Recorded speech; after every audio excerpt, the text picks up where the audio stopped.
And there's an old man, your friend the mayor of Bucktown. He's got a billy of tea, and he already knows you're lost.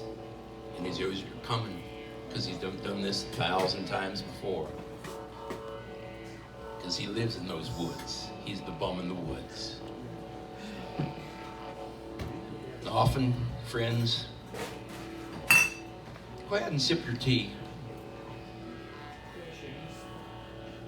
You might ask yourself, how does one become a bum in the woods? How do you take a jungle campfire like you see here and make a living out of recycling and hanging out?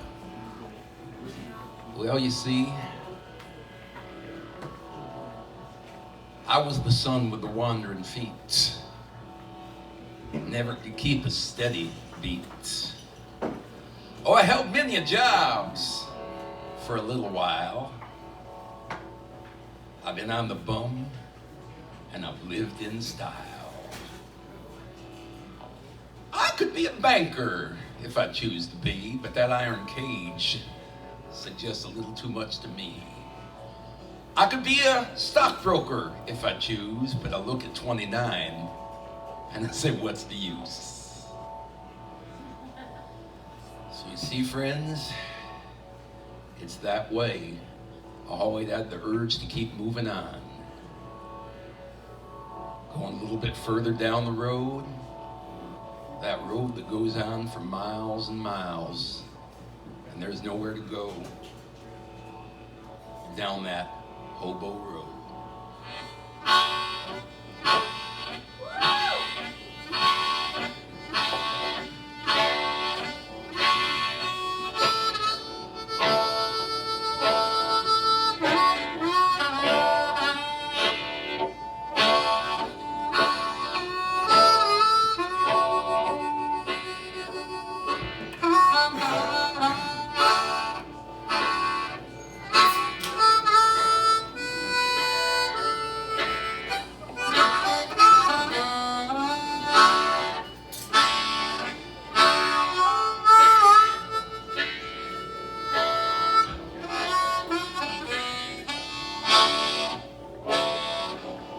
The dust came in and the crops went out. Around the table were too many miles. Not in my family, I was the oldest kin. To lighten the load, I took to wandering down that Hobo.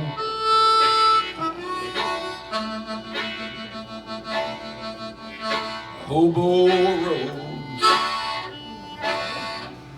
Now out in Cali, they promised $1 a day for picking peaches, so I was on my way. In a boxcar freezing, I load across the Great Divide. No paradise waiting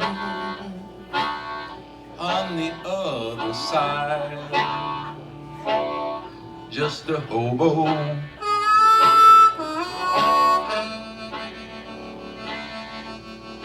Hobo Road. Out there in Cali, no work and no pay. They call me a vagrant. They give me 30 days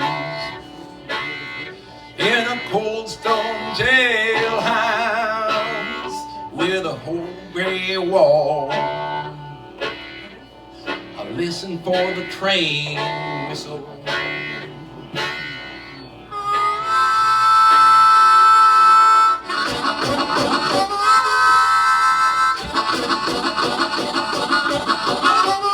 That's a hobo's call. I'm that hobo.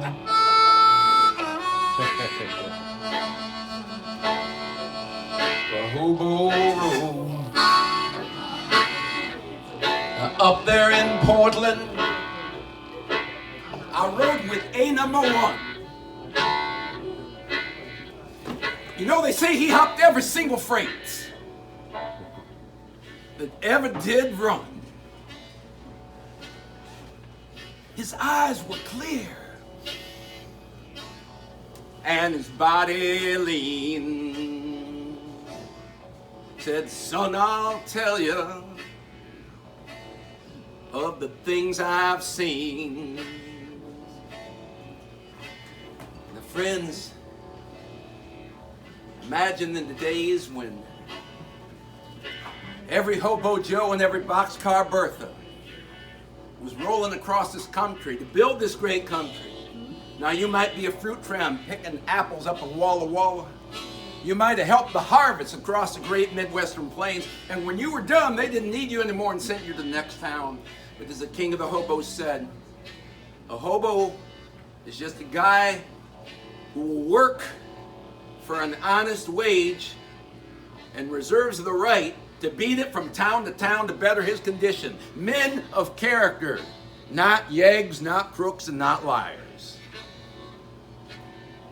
Well, where you'd hop a freight, there would be a little jungle. They got that from the cowboys riding the high line in the country.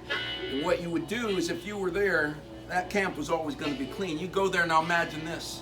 That last group of bows that was there, they got some old tin cans that cook up a mulligan stew. They're hanging in the trees. They use a little weed that's called horsetail rush. You can use that just as good as your Brillo scouring pads.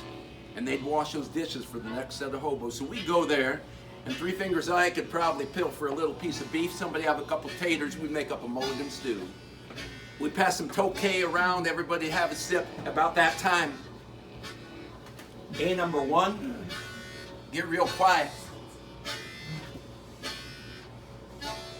He'd be staring in the fire. You'd see the flames just dancing in his eyes. and then it got really quiet because when A number 1 started talking, he would be imparting hobo wisdom, and you wanted to hear what he had to say. And he'd say something like this. Kind to your brothers on the open road, righteous to your sisters, they're like the angels of old. Do what you love, son, you better love what you do. And in the hobo jungle,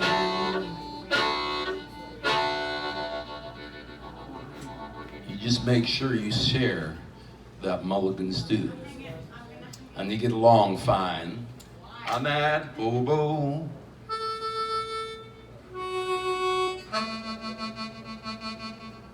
Hobo Road.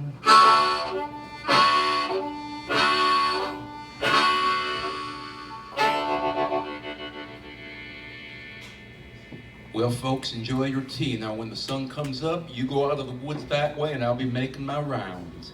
Thanks for visiting with the Bum in the Woods. All right. That's the mayor of